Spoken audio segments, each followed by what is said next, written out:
Welcome to the Guilty Party.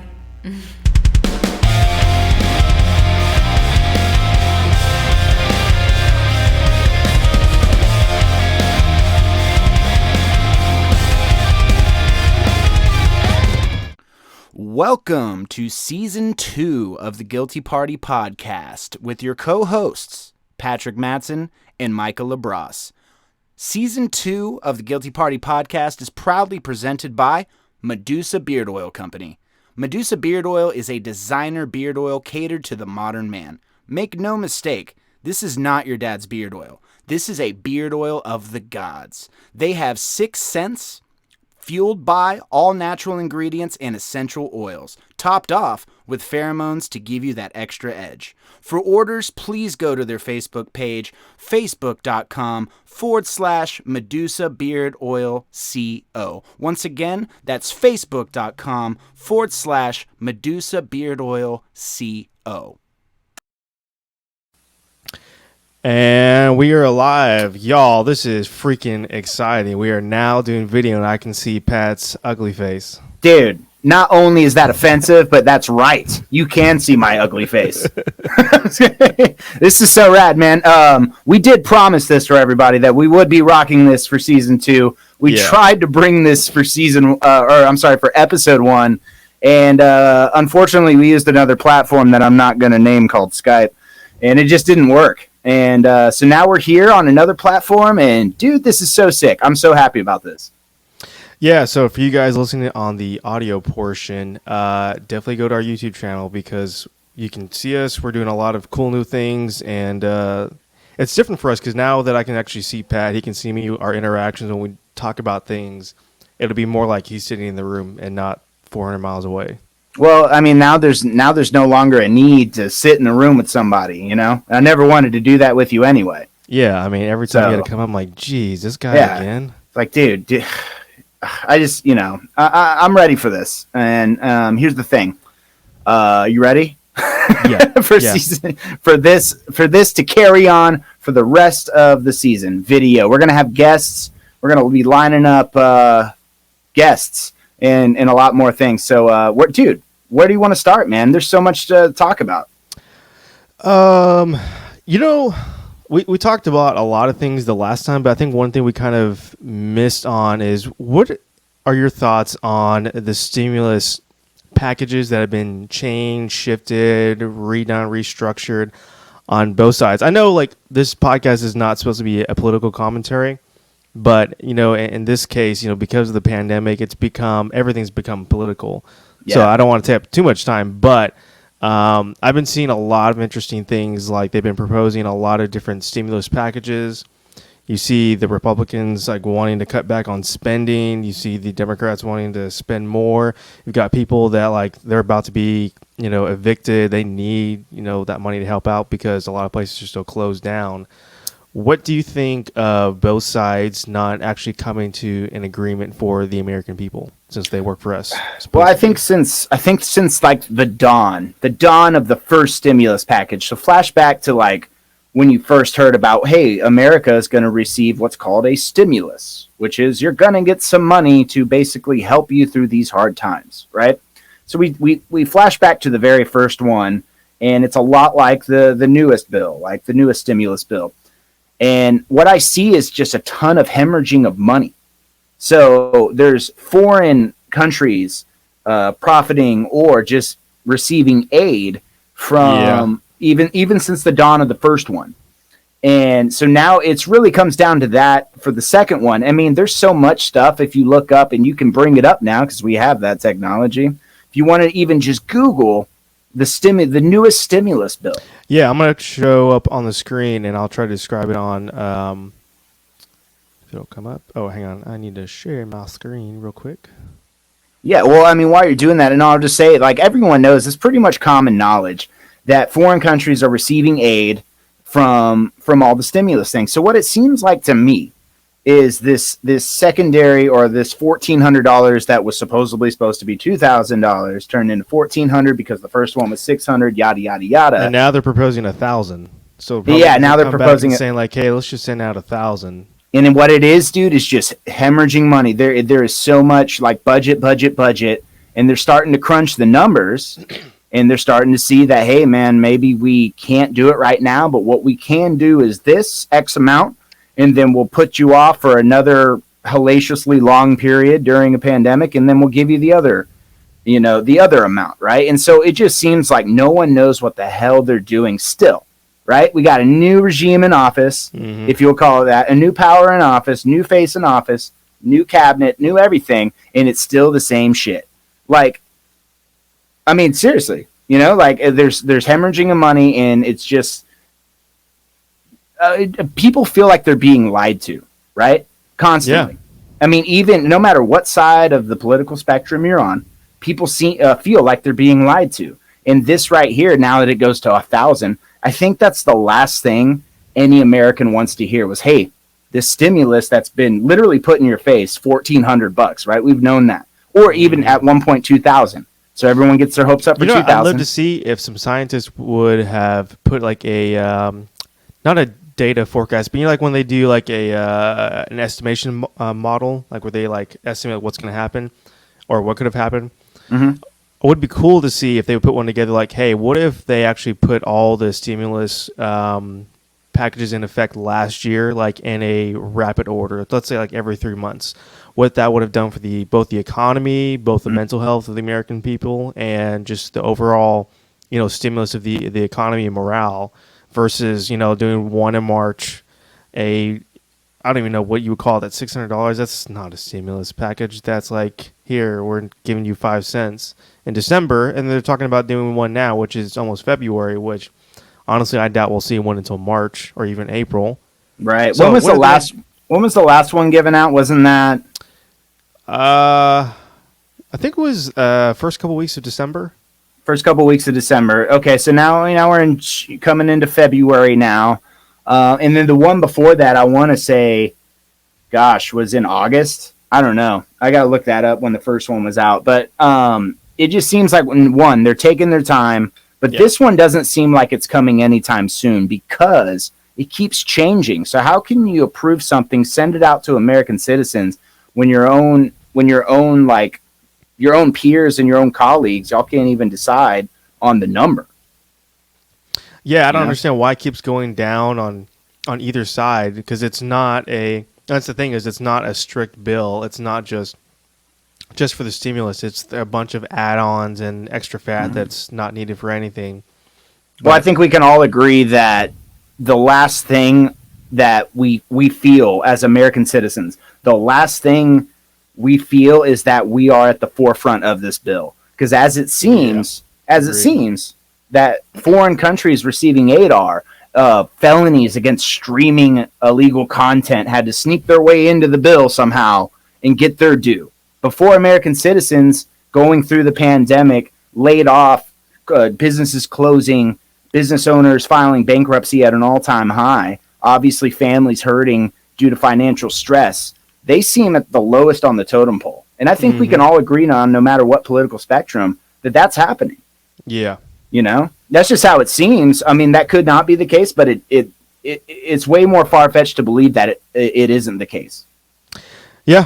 There's a lot of stuff. I guess we'll find out what happens with that. Yeah, we'll be monitoring this one pretty close. Yeah. All right. So, what crazy things have you seen, or anything you have been wanting to bring up since we've kind of had a few months off for a break? Well, I mean, obviously in the past couple days, the stock market, right? But we can get to that later, right? But that was some wild. Oh, stuff, it's insane. But it's kind of like it's kind of funny too, in a sense, because it's proving how powerful platforms are. Right? Not just Facebook. Not only that, but that people are now understanding the power to take back, what everyone thinks is in the hands of the wealthy and the affluent is no longer the case. That was the case maybe 30, 40 years ago. Yeah. Nowadays, it's like, even I think that even with Reddit, even whether it was there or not, I think we've started to see a shift of like, hey, you know what? We've had people have control over us for far too long. Let's upshift the balance and show them like, hey, we're still here at the bottom. Yeah, I think that was the whole motive behind it, right? Was like, let's take down the masses, you know. Or there's a lot of people too on these Reddit subreddits and stuff that really believe the stock market is rigged, you know. Like they really believe it's like it's just not real. Like it's just rigged. They control every aspect of it, you know. Right. And so that kind of stemmed into what stemmed into invest in these businesses, these small businesses that were planned on to tank about 10 years ago in these hedge funds, right? But no, it's quite interesting. It's just we're such in the day and age, man, where platforms really have the power. I mean, we just went through a phase where we saw Twitter be the first Yeah, I platform. meant to bring that up last time. Yeah, the first platform to ever silence a president. You know, whether you agree with the president or not, they silenced him, and then others caught on, and then a couple of these new platforms pop up, and they're like, "Well, we're not going to silence him." And then they all kind of ganged up on them, and then got their servers taken away, right? So You know? here's the interesting about that, because I know you're referring to Parler, which got taken down, and they weren't the only ones. I forget the other one that was either threatened to be taken down or not. So long story short, for anyone who doesn't know and you've been living under a rock, Parler was a social media app site similar to Twitter, but it was more open and it was mainly like right wing leaning in the sense that that's where the majority of the people were there. Anyway, they were hosted on Amazon. I forget. I think it's just AWS is their hosting servers. So that's what they're hosted on, but they're distributed through Apple, Android, and a few other places. So they all got yanked down within, I think, a matter of hours, one by one by one. And everyone saw an uproar, like this is an attack on free speech. But here's the thing that I think nuance, and let me explain it. Nuance is an important thing that I think everyone has forgotten. And it's something that you always have to look at when you are approaching these types of issues. So they got yanked off Apple's platform.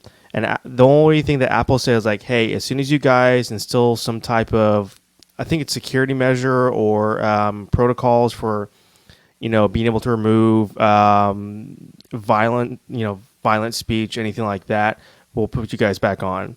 Versus Amazon just was like, you know what, we're taking you guys down too. Yeah, Amazon didn't seem like Twitter, Apple had like kind of like an explanation, right? Yeah. And Amazon didn't really seem like they were just like, we have the power to do it, we're going to do it. That's just how it seemed because they had no explanation. At least Apple gave some clarification, right? But here's the thing is like Twitter also had that same exact response, right? Until you guys start putting in some hate speech like protocols, they kind of had a comment on Parler, is what I'm trying to say. Yeah. Here's the thing is you get on Twitter and tell me there's not the same thing happening on there. I get into Twitter and I see the most vile comments made against people. Like, oh my gosh, just log in, right? It doesn't matter. I mean, if you want to see the most vile comments in the world, it takes 2 clicks, go to Donald Trump's page if it's still there. Yeah. And so it just didn't seem, how it came off to me was it seemed very one-sided. It seemed like we are in control, you're not. Until you get on our level, you can make the calls. And there's a lot of people that share those sentiments. Yeah, and like the argument I've heard is like, well, if you don't like it, you can go to another platform. But then it's like, okay, well, people did, and it got yanked down. It's a very hard thing because there's a lot of legal aspect and there's a lot of stuff having to do with the Constitution on what is considered not only hate speech, but what is protected under different law and stuff like that. So I see both sides, and you really have to understand both sides in order to come to a conclusion. Mm-hmm. So it's a tough one. Did you see the leaked video of Jack Dorsey? Where he was, you talking about the one pertaining to him talking about Trump supporters? No, like having to do with like why they removed Donald Trump's account or terminated whatever it was, and how this isn't the end of it.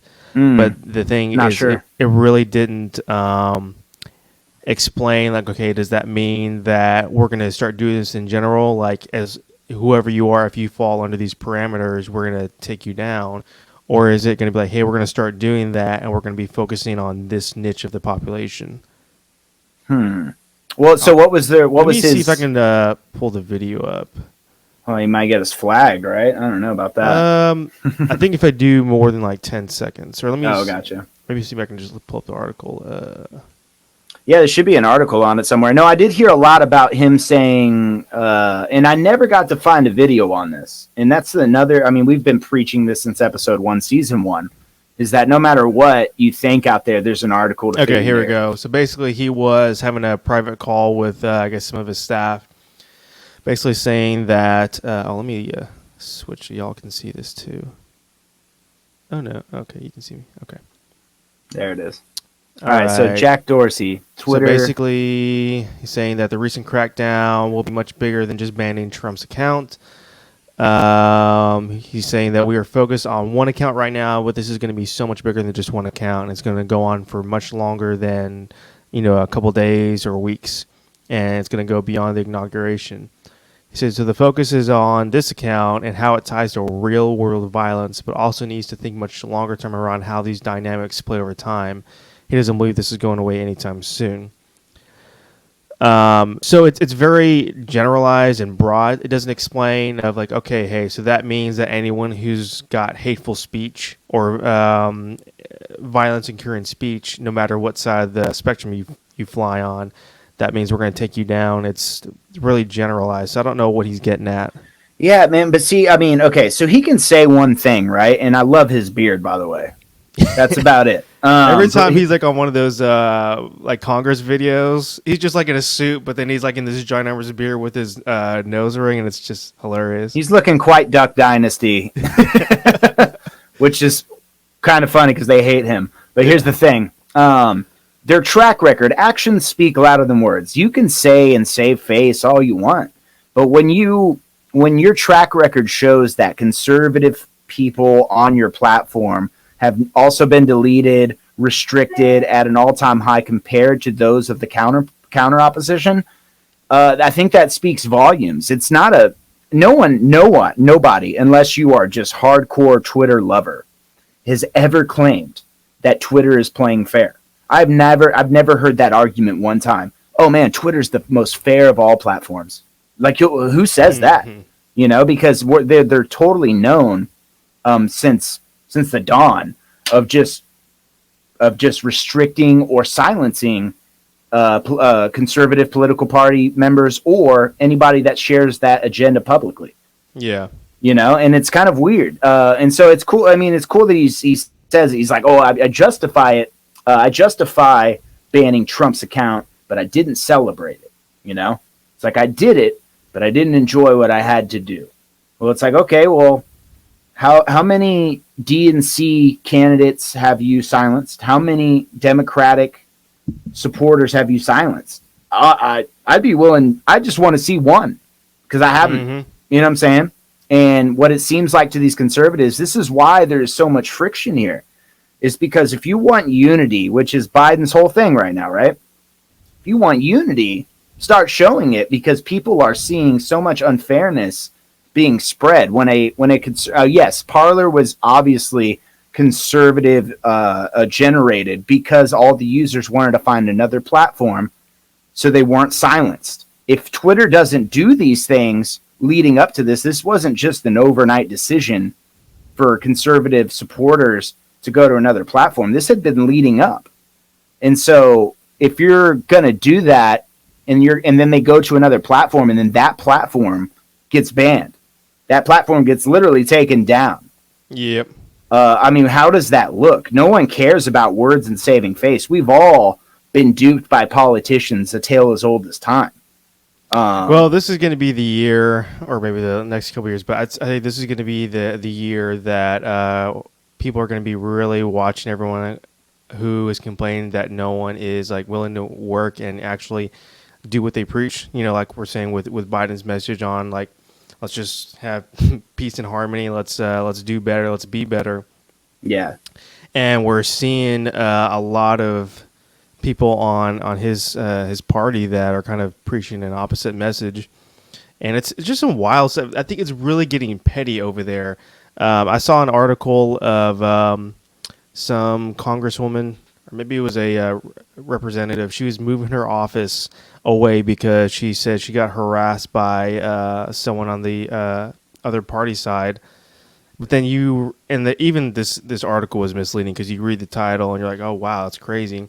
And then you read it and then below it says, like, yeah, but the other person had video saying that wasn't even true. And you can literally find that everywhere, right? Yeah. So, I mean, oh my gosh, it's getting to the point now. Obviously we all know about deepfake, right? So it's getting to the point where you can say something, get caught red-handed, and then an article will be generated in your defense. An article will be generated to take you down, and then somebody will deepfake you and Photoshop you and make you look like you are just the most evil person, and then the counter's true. It's been used that way. So people are still in the season of not trusting a thing. Yeah. And how can you trust anybody like Jack Dorsey who's saying, like, oh yeah, we had to do what we had to do to Trump, but I didn't celebrate it. It's like, what the hell does that mean? It's like you did it or you didn't, because you haven't done it one time to a Democratic political supporter. Way of speaking. Like, yeah, and he's open. Address the issue, but you really don't. And so everyone's like, yeah, okay. Wait, another what? Politician. Yeah. Right? Everyone's so sick of the politician talk.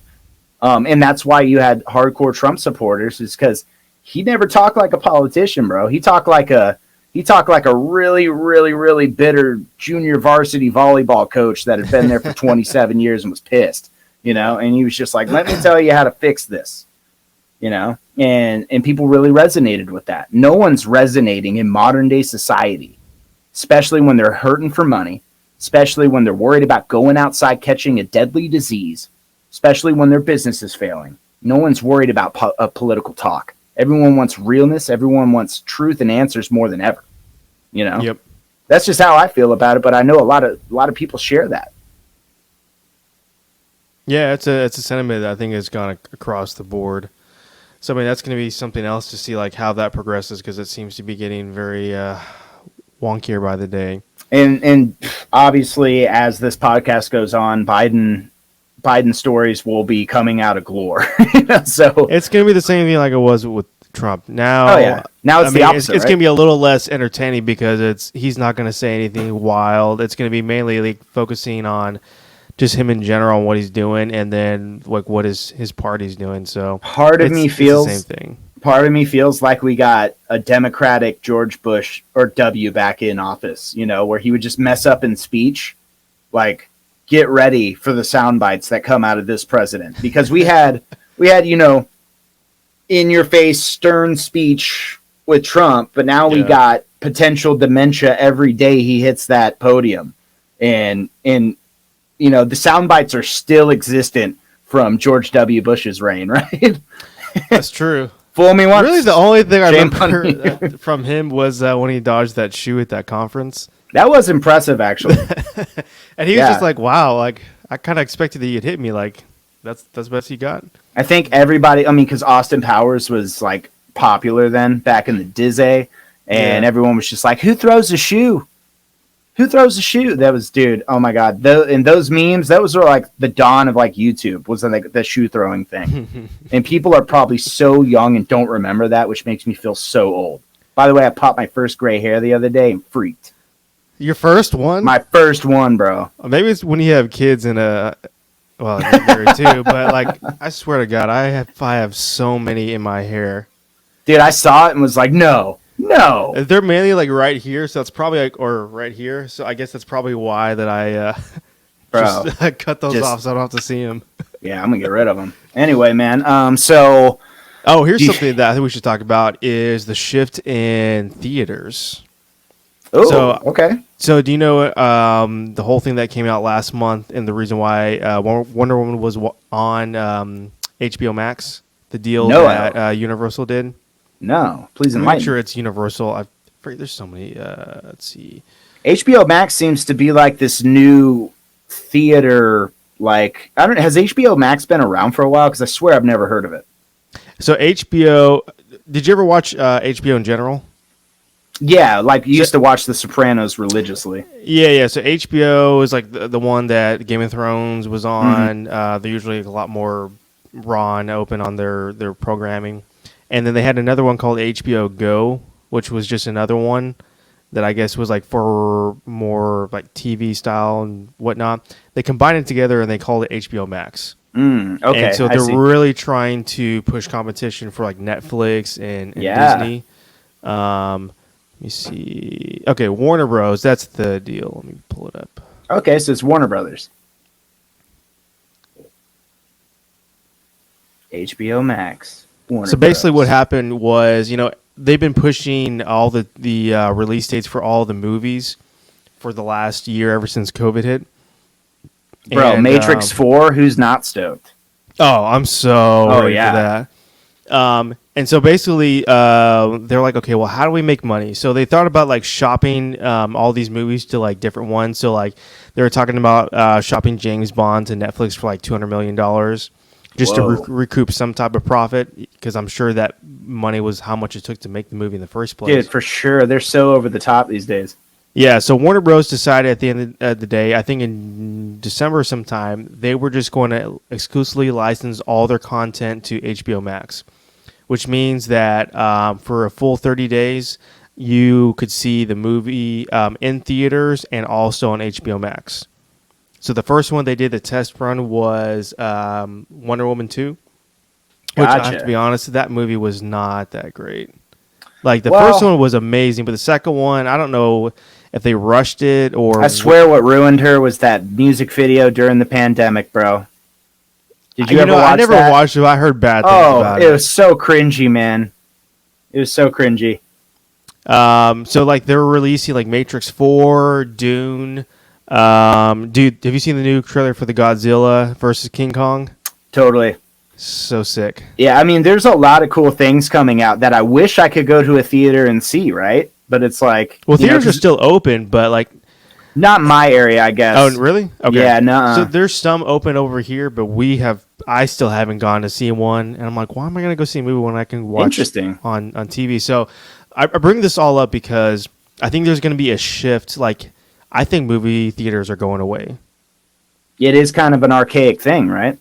Yeah, I mean, we saw the uptick in subscriptions for streaming services, during 2020 go up by like 1,000%. If not, everyone's in competition for another. So why am I going to go rush to pay, $20-30 for a ticket, not including popcorn and drinks or anything else, when I could just pay $15 a month for HBO Max and watch it, in the comfort of my own home? Like, don't get me wrong, going to see a movie in theater is incredible, especially certain ones where you're, have the crowd around you, the reaction. Like, did you watch the last Avengers in the theater? Yes, I did. Yep. So wild, because everyone is on this edge of their seat. They're feeling the same emotions you are, and then when Captain America grabs that hammer, everyone's like, "Oh my god!" Yeah, that was sick, man. You know what I do remember though that was awful about theaters was watching this movie, The Quiet Place.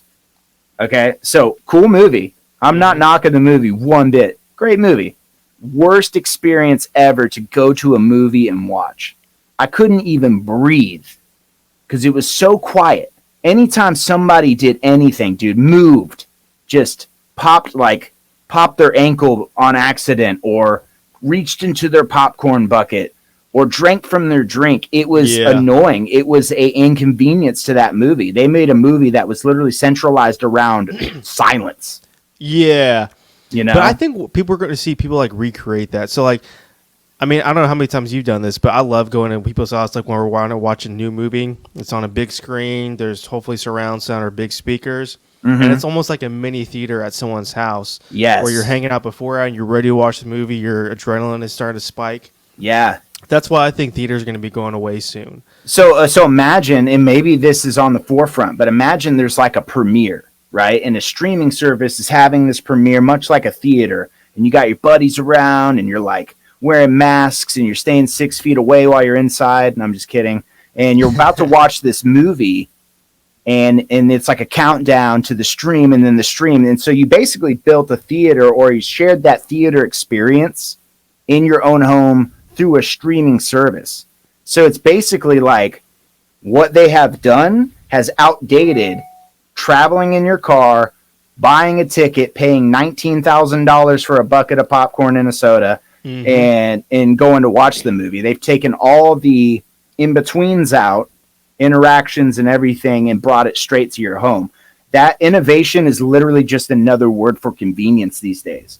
And that's what that did. And so that if there's another convenient source for an industry, much like this one, they're going to take it. And I'm telling you, theaters are going to be a thing of the past. They already, I mean, dude, we lived through this whole pandemic without them, you know? And all these like direct to streaming service movies and shows, they're really good. I mean, there's a few, like Netflix is starting to taper down, that they just put out too many, and a lot of them they're just, I'm not a huge fan of, but they do put out some really good ones. HBO's been killing it. Even Amazon, they've been putting out some solid content, and I think it's because, one, like, here's another hot take. I think the idea of becoming an actor, actress, and those high-profile ones is going to go away soon, or they're going to have to start taking pay cuts. Yeah. So like, let's say like a movie's $200 million to make. Good chance if it's like a high-profile actor, actress, 50 to 75 million of that is going to that budget. So why are they going to keep paying big time people? Why not just do like either smaller time actors or actresses and make a killer movie and just sell it faster to, let's say, HBO Max or Hulu? Yeah, some of my favorite, most recent movies that I've seen has a bunch of no-name actors and actresses in it, and so these small little indie films are getting the chance to come up now, right? Because it used to be like in to what's happening's credit of these theaters is it used to be like if the movie didn't hit theaters, you never took it serious, Yeah. Until Netflix started their originals, right? And then it's like, oh man, have you seen? It's a Netflix original, Yeah. And then it was like, oh, have you seen this? It's an Amazon original, and so I think that started changing the game. But as we go further in life, we're starting to see, and I think we'll start to see in the future, that doing things much like going to a theater, where it's not really a necessity, but more of an entertaining thing. You can build around it family events. You can have birthdays. They have the arcade. It was very family friendly, very entertainment valued. And the more we start to go in the future, we're going to start getting away from that. And everything's going to start to beeline it straight to your living room. I mean, there's so many movies that show the future, and it's just a bunch of fat Americans that literally never leave their seat, and everything's just brought to them. The more we innovate, the more convenience we're going to have. That can have its pros and cons, Yeah, if you want a glimpse into that, for y'all who are listening, go check out Black Mirror on Netflix. Yes. We rewatched the entire series, and I mean it's pretty dark and crazy, especially the first season. But it's a good insight into what could be in the future, and the most extreme version of that. Like especially the one I saw with the rating system, like that's how you get places in life. We've already been seeing that in it's China. like your social media value. Yeah. Very important episode. Yeah, that's a huge one. I mean, I know that for a fact in China. Let me type that in, so I'm not saying stuff. It's because we can do that. Getting rated. I don't know how to describe rated in China. I'm just curious what my rating is. Okay, yeah, they have a social credit system. Whoa, this is legit? I didn't even know this. Yeah. I mean, it's not like system. As TV like, but it's do me a favor and pronounce that dude's name in the first line. This one right here? No, above that. Shai Hu Xingdong Pixie. Bro, that name is so rad. I'm not even kidding. I'm not even trying to make fun of that. That shit's sick. I love that. Okay, I need a more basic way. Hang on, let me just do this. So this is a real thing. So they were kind of building off of China's it's almost like your credit score. That's the easiest way to explain it. The complicated truth about China's social credit system. Let's see. Yeah, compared to Black Mirror. So it came back up in 2007. They announced in 2014. So basically the same way that when you buy a house, you're renting a car or whatever, or not renting a car, but other avenues like that. They look at your credit score, and you get your outcome based on that. So like here, it's like caught jaywalking, don't pay a court bill, playing your music too loud. You could lose certain rights, such as booking a flight or a train ticket. Wow. I didn't know it was that nuts. Crazy. Yeah. So anybody that is totally in part of this like communist thing going on, that there's like actually people in America that want to be communists. Totally weird. Look at this. Have fun. Why aren't you there? Tons of statements and questions I could tell you. I saw someone post like, "Man, I want to move to China. Like, there's so many cool things such there." And idiots. I was like, "What? Yeah. Why?" I mean, I'm like, I want to tell all these people, dude, because I have some, and I keep them around because I got to know how crazy you can get in this life. But I have a lot of people on my personal timelines throughout my social media platforms that are very vocal about communism not being a bad thing. I'm like, accept history, right? I mean, literally accept history, right? But they're the first ones to be like, an example where it's worked properly. Exactly. Yeah. Now I get the socialism argument, right? Because like and this is the number one thing, like the socialism argument. Well, the fire department is a example of socialism. Like they come, you don't pay for them for their hour. They're a public service, and I'm like, okay, there's good parts of socialism, but socialism as a whole, as a entire entity over you, power over you, not good, And so this whole communism thing, I don't even think you can make one good argument like the socialism supporters do for their socialist tactics, like the firefighters and stuff. Yeah. I don't even think you can make one good solid argument for communism. Like, I can't even think of it. And so it's just weird that, I mean, if anytime it just means it would get privatized, which means whoever has the best fire department has the most money in their pocket. Well, yeah, and then they get to choose what fires they want to put out. Yeah. Not, right? Yeah, I mean, the list goes on and on and on. It's just weird that people want that, right? But to me, it just seems like when you're in America and things are going good, not saying they did this year, people just tend to bitch a lot because that's a sign of things going good. Strong times, they make strong men. Good times make weak men. I mean, It's just the truth, man. Yeah. But to wrap up the theater argument, I think we can both agree at least that at least to me, I think they're going away at some point, or they're going to die down. They're going to become a museum attraction. I mean, there's no point in people are already like the amount that 2020 has pushed people to do everything remote and over a screen and from the comfort of their home. We're going to see more and more things, not just movies. We're going to see transport, delivery, products, services. Everything's going to be, how quick can I get it to my doorstep? Well, would you say that, or would you say that the theaters are kind of like the music industry and CDs? Yeah, I would definitely say that for sure. I mean, become outdated. CDs right? were such a big thing for so long. I mean, even on for touring, a good majority of your money was coming from CDs, not just merch. And when that went away, I mean, CDs are still around, but like you're not really recording CD sales. You're not really recording. It's all digital. Right. Digital marketing is where it's at. Like, how am I bringing in income that way? Well, so if you think about it, man, it's literally so these movie like, makers. Do you even have a CD still? Huh? Do you even have a CD still?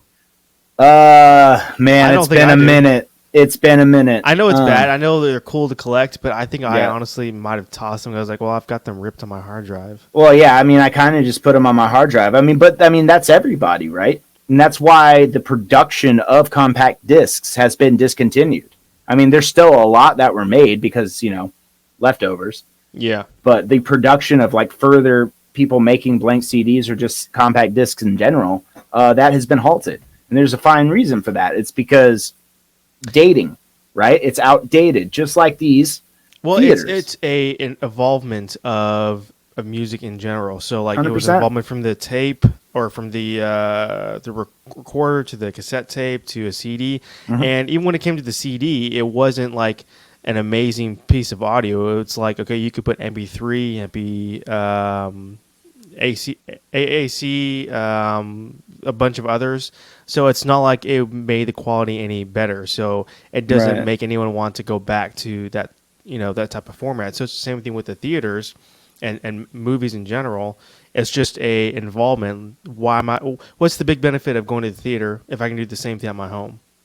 Well, I think so. I mean, okay, so let's flash back to the dawn of the first audio format, right? I believe it was vinyl, and then cassette tapes came out, right?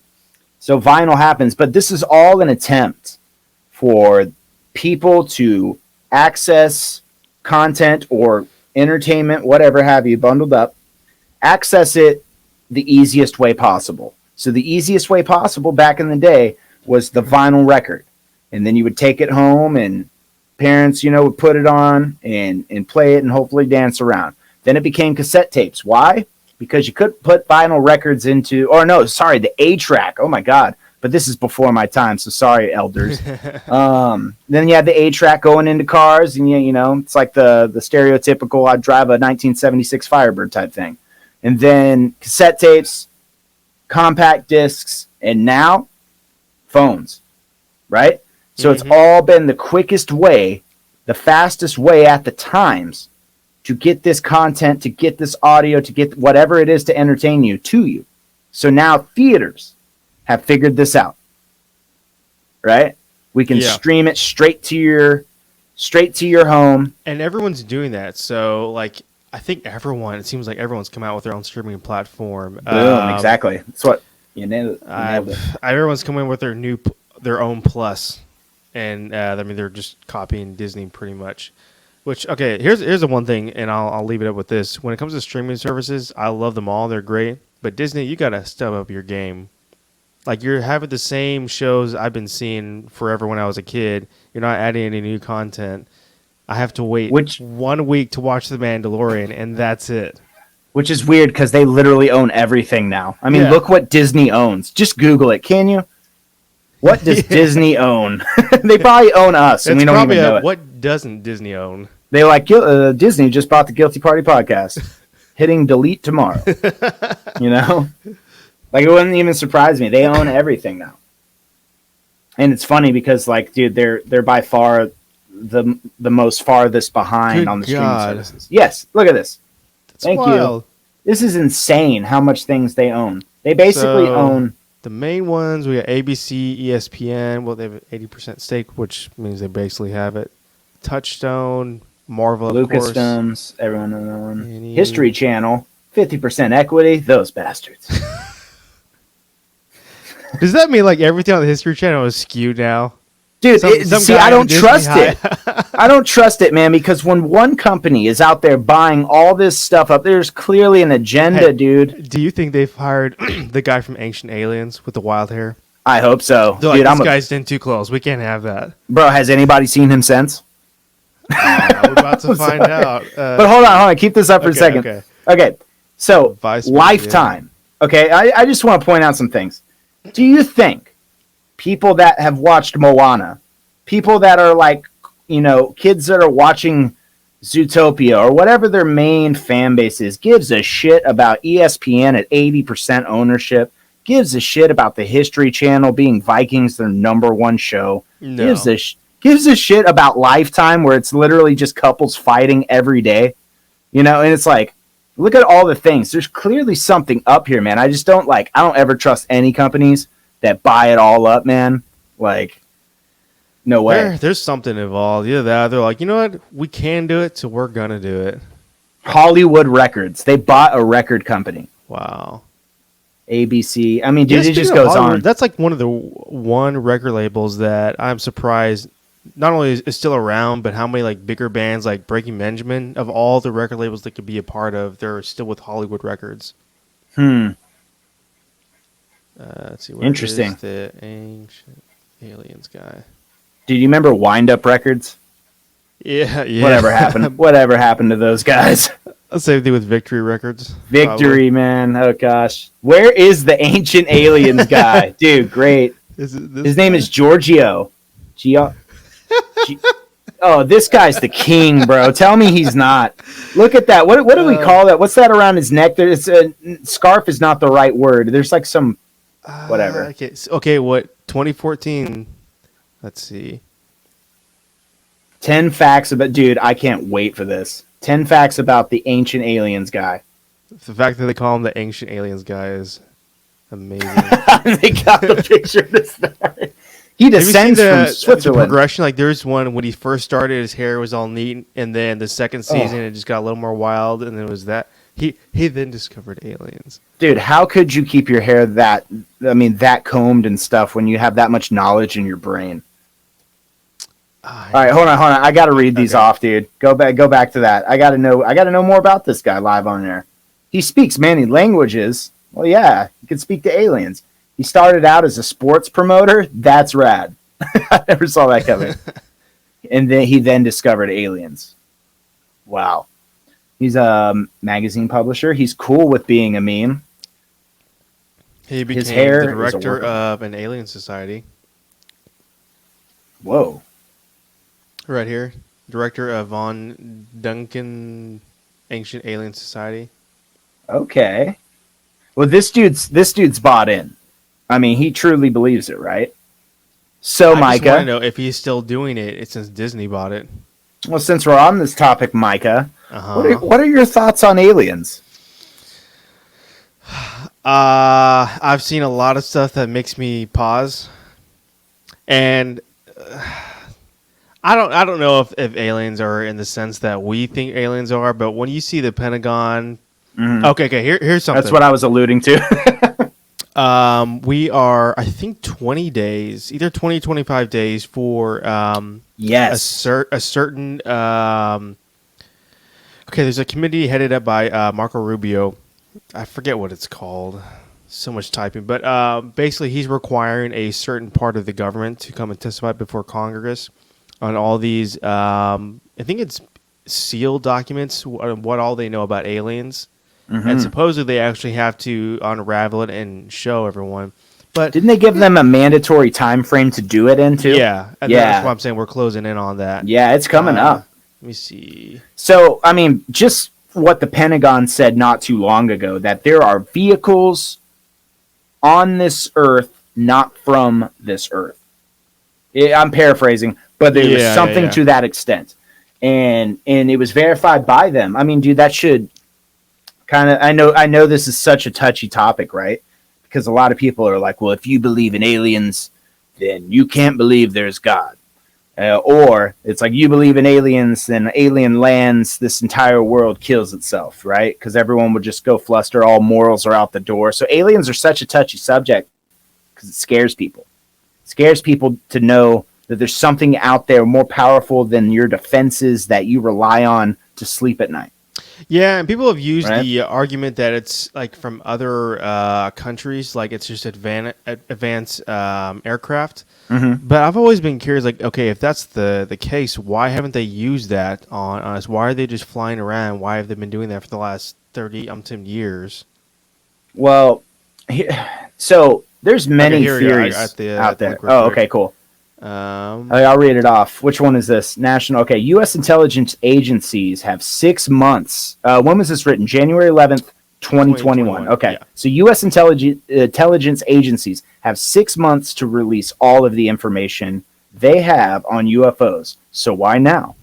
It's all thanks to the $2.3 trillion COVID-19 relief and government spending bill signed back in December. They snuck this shit back into... This is, I mean, dude, going back to what I'm saying, why is there so much shit? I mean, literally the point... I'm so sorry to go back. Keep this up. It'll take me 2 seconds. Yeah. Why is there so much shit jam-packed into a bill that is literally made to help Americans pay their bills? This is so crazy to me, dude. You know? This is the only one I'm like, oh yeah, okay, no, okay, but for sure. Still, yeah. It's like I got you. It's like I get it, bro, and I support it, but why now? You know? Like, why now? This was not the time, Mark. Why 6 months? And I haven't even got my stimulus in 6 months, but you're going to release some alien shit? It's like, what are you doing? What is it? Okay, yeah, they have 180 days from the signing of the bill to give an unclassified report on the aircrafts. It has to contain analysis of any UFO data as well as name any possible security threats they pose. How likely is it they're actually going to do that? We know there's going to be doctors, so it's like, oh yeah, for sure, here's the undoctored dossier. Here you go. Well, can we just state that a politician gave us a deadline on a time? And how does that hold up historically? Not well. I forget Not who. well. Okay, so who's the? So the vice chairman is Mark Warner. I don't know who he is, but I know Mark Rubio is pretty into these UFO briefings, aliens, whatever you want to call them. Well, I'm glad somebody is, right? Because obviously we have a Space Force now. You know, everyone joked about it, but dude, it's super important. I mean, do you know what the soldiers are called? Oh, lay it on me. Guardians. Yes, dude. See, oh gosh, this is so good. Hey, you want to go join Space Force and become Guardians with me? I mean, how kick ass, bro. I just want to like have a name tag, like, oh, bro, he's a Marine, instead of he's Air Force, he's a Guardian. It's like, bro, dude, those guys are getting laid quick. Like, oh, you're a Guardian? Like, they're walking out with like their chest sticking out, just an extra. And it's like, yeah, look at me, I'm a Guardian. I'm a Guardian. You know, like, dude, they just need to do nothing but like sign nothing but 6'4" all blonde dudes that look like Thor, and just send them to space. You know, and have them just protect space. It would be epic. But no, in all seriousness, man. So we got this Space Force, right? A lot of people laughed about that. But as we are going, like time's going on, we're starting to see the Pentagon releasing these things about off-world vehicles. Commander Fravor, the Pentagon declassifying his aircraft footage, where they literally watch and they try to close in on this pod, and this pod has like no propulsion, like it doesn't have to take off. Like, it doesn't have to land. It goes up like this. I'm sorry. Let me get my camera. It goes up like this. Speed of light gone. Also, it jammed their communication systems, which, if you look up, is an act of war. So anything that does that, dude, that's crossing the lines. It jammed the comms on their aircraft, and then they couldn't even, in his own words, Commander Fravor's own words, our best aircrafts couldn't even come close to catching this thing. And so they declassified those two major things. And now you have Marco Rubio going for a deadline for declassification on UFOs, right? And so that's three major things. But before all this happened, boom, Guardians, Space Force, right? It's kind of like that we don't know. Boom, exactly. That's the question. That's just kind of weird. I mean, okay, listen, I know Trump has got some wild theories and is a wild dude, but for sure. What made him decide randomly one day, like, you know what? Space. Well, it's Final kind frontier. of. We need to protect this. We're gonna make this America's. Well, I think we all know that the government's not honest by any means, right? They say things to keep us safe, right? They have to. I mean, it's been since the 60s. I mean, go look up MK Ultra and Project Midnight Climax that we've talked about, yada, yada, yada. And if people didn't die to get those declassifications, which, mind you, most of them they shredded, but we still have proof that those projects went on, we wouldn't know the wiser, you know? And so there's obviously things the government's up to and doesn't know behind closed doors. I mean, that's not a conspiracy. That's just literally waking up and going, I'm not stupid. You know? So there's just things going on. But these are three that I listed. Obviously, the Space Force thing going on. And we're at a time now where people want UFO answers. There's been so much commitment. Tom DeLonge from Blink 182 out there. He is so happy right now with all this stuff coming out. Oh, he's got to be. He's got to be. But he gave up his band because he believes, his very successful band, because he believes in this so much. Dan Aykroyd.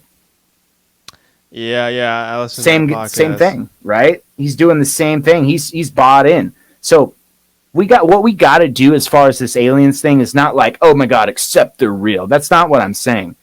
Do your research on it and believe what you will. But what I am saying is we got to get away from this Hollywood perspective of aliens, right?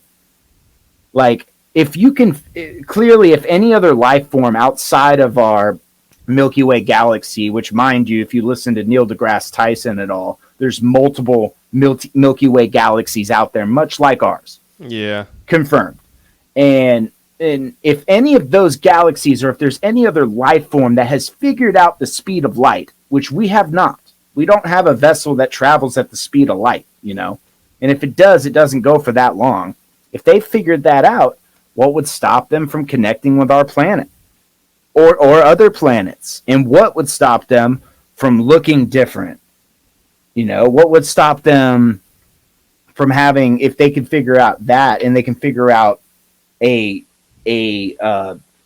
automobile or an aircraft, whatever, rather, that takes off like this and goes at the speed of light, what's stopping them from developing other technologies, right? Yeah, exactly. So, I mean, I'm just saying, I mean, it's a lot to think about. It's probably overwhelming for your dude that's never left Texas and, you know, flies the rebel flag out front and might have had sex with his sister. I don't know. You know what I'm saying? like, it's probably overwhelming for people like that. But, I mean, if you just look at the research, dude, I trust in research. I don't necessarily trust everything a politician tells me. But you look at track records and look at what Elon Musk is doing too, as far as like how much he's developed, one man in his crew, right? How much, and we're above to say that some other life form out there couldn't exist, and if they did, they couldn't develop what Elon Musk has. Yeah. Right? It's like, who knows? Sometimes our human species, like our ego gets so blown out of proportion that we want to believe we're the only thing, that we rule it all. Well, it's a scary to think that if it wasn't, you know, who's out there, what's out there, and what do they mean to us as a humanity? So it's, I don't know. I just want to see what happens. It's a wild thing to talk about. I mean, it could be endless because obviously there's no answers to it, right? Yeah, I mean, we could hear that here. I wonder if it's gonna be live, because if that is, I want to watch that. What is the hearing before Congress? Oh, yeah, like I on mean, C-SPAN or anything like that. Well, in that article you brought up, it's mandatory that they release it, right? In the bill. I think they bring it up before Congress, but I don't know if there's any like rules of what Congress has to show to the American public and what they have to know themselves. Well, so here's an interesting perspective, man, on this is if the government knows something and they don't want it to the public, the counter to this is a lot of people, and myself included, a lot of the time, when you start to think that, you start to say, what are they hiding from us that they don't want us to know? It's not only that. It's what are they hiding from us that they don't want our enemies to know? Yeah, there's that too. You know, because everything can be used to take down the empire, right? That is America. We still have enemies out there. And so if it's public knowledge, they don't want this public knowledge, blah, blah, blah. It's more of a always protecting America as a whole from other countries that want to, or enemies in general, right? And so I think it's both of these things. They don't want rebellion in America. They don't want morals to go out the door. Everyone just freaks out. God's not real because of aliens, because people will think that way. and then there's the other counterpart to it. It's like, oh, now that there's aliens, just nuke everybody because we're all going to die, right? You know, like, right. Who knows? So it's such a touchy subject. And basically my long-winded point to that was theaters are going down. So I don't know how we got on this from theaters, but it happens. Yeah, I don't know. Because we got Google, bro. Right. Is there anything that you've been wanting, anything else you want to bring up before we start wrapping up? Yeah. Ghislaine Maxwell. That case is coming up. It's coming up in June, yeah. It's coming up in June. But as we get closer to it, there's supposed to be some preliminary hearings, which they haven't really released dates on, or there's supposed to be more evidence brought to the table. Also, a great question, I'm going to put in a lot of research in the next couple of weeks to this, is what the hell has she been doing up to this time? How has her life been during this pandemic? Is she living all cozy up in there? So here's the last update. She is saying in a heavily redacted transcript that she has no knowledge of Epstein's interactions with underage girls. What he did with them. This was a deposition she gave in 2016. So I don't think I tried to read those documents, man. There was too many. Yeah. I tried to. You need a long time to go By through page 326, I was like, I have a life. Yeah. Yeah. Okay, so this is from. She appeals bail. Okay. This is. Yeah. What? I don't know when this was. But isn't it interesting that it's been crickets, dude? Because this was a huge story back when we were doing season 1, I believe, episode 6 or 7. This was a huge, huge story. And now it's been crickets, obviously, because there's other things going on, like a pandemic or COVID-19. But it has been oddly quiet on her end for the amount of accusations she is under. My biggest thing is, like, when all this comes out, is it as big and conspiracy as much as we think it is, or is it just going to be something where it's a really horrible thing that we find out about of what happened?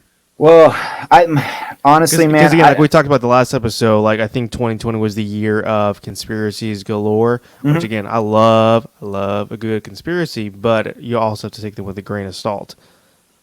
Well, okay, so conspiracies aside, what her husband or boyfriend, Jeffrey Epstein, husband, whatever, what he did prove to be true, not a conspiracy, was he had a hold on the government.